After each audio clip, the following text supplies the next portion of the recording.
Guys, this is Vikas Mishra. Welcome to let's study Hindi classes में मैं आप सभी का स्वागत करता हूं। आज का ये हमारा लेक्चर स्पेशली हिंदी ग्रामर के लिए होने वाला है और ये आपके लिए बहुत बेनिफिट होगा। छोटी छोटी वीडियो आपको 2 से 3 मिल जाएंगी, पार्ट 1, पार्ट 2, पार्ट 3, जिसमें मैं आपका पूरा 16 मार्क्स का ग्रामर डिस्कस करने वाला हूं। तो कंटिन्यूसली आप वीडियो को देखते रहिएगा। ज़्यादा वीडियो हम लेंथी बनाएंगे नहीं, बहुत छोटा सा होगा। चलिए शुरू करते हैं। वाच्य होता क्या है?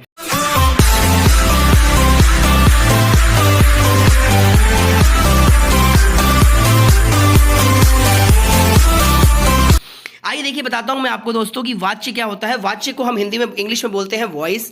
इसका मतलब क्या है? देखिए, हम इंग्लिश में पढ़ते हैं एक्टिव वॉइस, पैसिव वॉइस, है ना, इंप्रेसिव वॉइस। तो आइए आज हम जानते हैं इसको कि ये होता क्या है। जिस क्रिया से यह पता चले कि किसी वाक्य में कर्ता, कर्म या भाव में किसी एक की प्रधानता हो, उसे वाच्य कहते हैं। दैट मीन्स, यानी कि अगर हम ये बात करें कि जिसमें किसी एक की प्रधानता का मतलब ये होता है कि उसमें जो ज़्यादा जो इंपॉर्टेंस दी जा रही है, जो ज़्यादा काम, मतलब जो काम करने वाला व्यक्ति है वो विद्वान है या नहीं है, या फीलिंग उसके अंदर है, भाव है, इन सब बातों को ध्यान रखा जाता है। प्रधानता का मतलब ये है, उसे वाच्य कहते हैं। तो दोस्तों, वाच्य 3 प्रकार के होते हैं। आपका ये टॉपिक 4 मार्क्स का है। 4 क्वेश्चन आपके यहां बनेंगे। हम लास्ट में क्वेश्चन भी डिस्कस करेंगे, इसीलिए आप ये वीडियो पूरा देखिएगा। देखिए, मैं बात करता हूं आपसे कि ये 3 प्रकार के होते हैं। एक है कृतवाच्य, जिसको आप इंग्लिश में एक्टिव वॉइस कहते हैं। दूसरा है दोस्तों कर्मवाच्य, जिसको आप पैसिव वॉइस कहते हैं। और तीसरा है भाववाच्य, जिसको आप इंप्रेसिव वॉइस कहते हैं। आइए हम जानते हैं कृतवाच्य होता क्या है। जिस वाक्य में कर्ता की प्रधानता हो और क्रिया का सीधा संबंध कर्ता से हो, उसे कृतवाच्य कहते हैं। अरे क्या कहा आपने? अरे बिल्कुल, हाँ बिल्कुल सिंपल।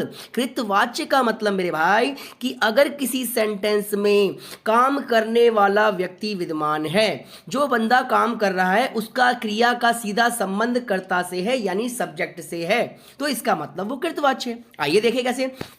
जैसे एग्जाम्पल कह रहा है, राम पत्र लिखता है। लिखने का संबंध सीधा राम से है। बिल्कुल जी, राम पत्र लिखता है। यानी कि अगर हम क्वेश्चन करते हैं क्या, क्यों, कैसे, अगर इसका आंसर हमें मिल जाता है, इसका मतलब वो कृतवाच्य है। मोहन गाना गाता है। क्वेश्चन करो, कौन गाता है? मोहन गाता है। आंसर मिल गया ना, इसका मतलब ये कृतवाच्य है। मैंने कहा रीना स्कूल जाती है। स्कूल कौन जाता है? रीना जाती है। इसका मतलब इसका भी आंसर मिल गया हमें। तो ये क्या है मेरे भाई?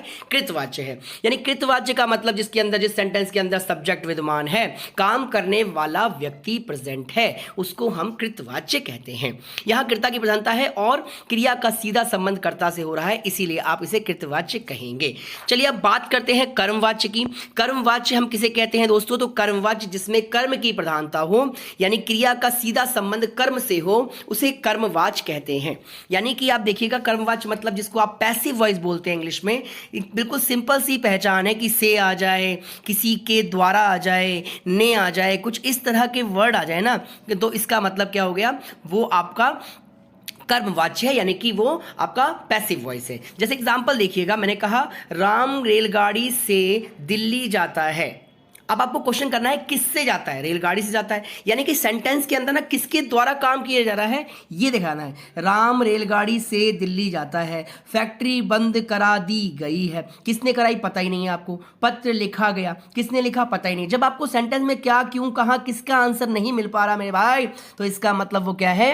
कर्मवाच्य है। दूध पिया गया। किसके द्वारा पिया गया? पता नहीं। तो इसका मतलब क्या है? ये कर्मवाच्य है। प्यार किया गया। प्यार किसके द्वारा किया गया? पता ही नहीं। इसका मतलब क्या है? ये कर्मवाच्य है। यानी कि अगर सेंटेंस में कभी भी किसी के द्वारा कोई काम किया जाता है, या फिर हमें कभी भी ये नहीं पता कि उसके सब्जेक्ट है या नहीं, दैट मीन्स जो हम क्वेश्चन उससे पूछेंगे, हम क्वेश्चन मार्क करेंगे क्या, क्यों, किसने, और उसका आंसर हमको नहीं मिलेगा, तो इसका मतलब वो क्या है मेरे भाई? कर्मवाच्य है।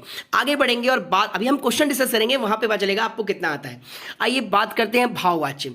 जिस वाक्य में कर्ता व गुण अथवा कर्ता व कर्म गौण रहता है, यानी कि भाव की प्रधानता होती है, या तो कर्ता उसमें दखलंदाजी देगा, ना ही कर्म उसमें दखलंदाजी देगा। सिंपल सी बात है, फीलिंग उभर के आएगी, भाव अंदर से आएगा, वो हो गया आपका भाववाच्य। जैसे मैं कहूं, मुझसे उठा नहीं जाता, मुझसे पढ़ा नहीं जाता, मुझसे बोला नहीं जाता, मुझसे गाया नहीं जाता, आपसे खाया नहीं जाता, कुछ भी इस तरह का एग्जाम्पल है जो अंदर से भाव आ रही है। अब मुझसे दौड़ा नहीं जाता, ये सब क्या है? ये सब एक भाववाच्य है।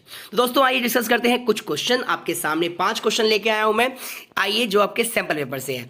कहता है भगवान महावीर ने अहिंसा पर जोर दिया। इस वाक्य का वाच्य लिखिए। कर्मवाच्य, भाववाच्य, कृतवाच्य या कर्णवाच्य। देखिए, अहिंसा पर जोर दिया, किसने जोड़ दिया? आंसर में गया ना, भगवान महावीर ने। इसका मतलब क्या है? ये कृतवाच्य है, यानी कि सी इज द राइट आंसर।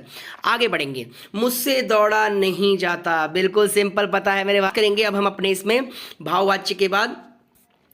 भाववाच्य के बाद अगला क्वेश्चन है हमारे पास 28। कहता है कि शिक्षक द्वारा पढ़ाया जा रहा है। किसके द्वारा? शिक्षक के द्वारा पढ़ाया जा रहा है।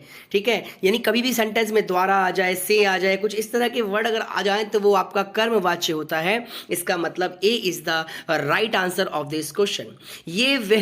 वे यह दृश्य नहीं देख सकते।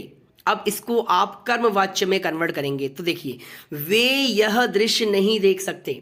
यह दृश्य वे नहीं देख सकते, नाना। यह दृश्य उनसे देखा नहीं जाएगा, बिल्कुल नहीं जाएगा तो हो नहीं सकता, फ्यूचर कहाँ से हो गया?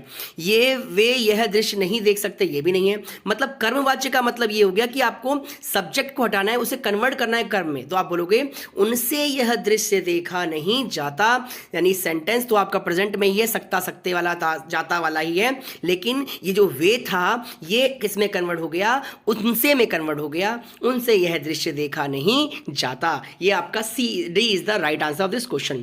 रोगी से रात भर सोया नहीं गया, इसको कृतवाच्य में कन्वर्ट करो। तो फीलिंग हो गई, रोगी से रात भर सोया नहीं गया। रोगी रात भर सो नहीं सका। रोगी रात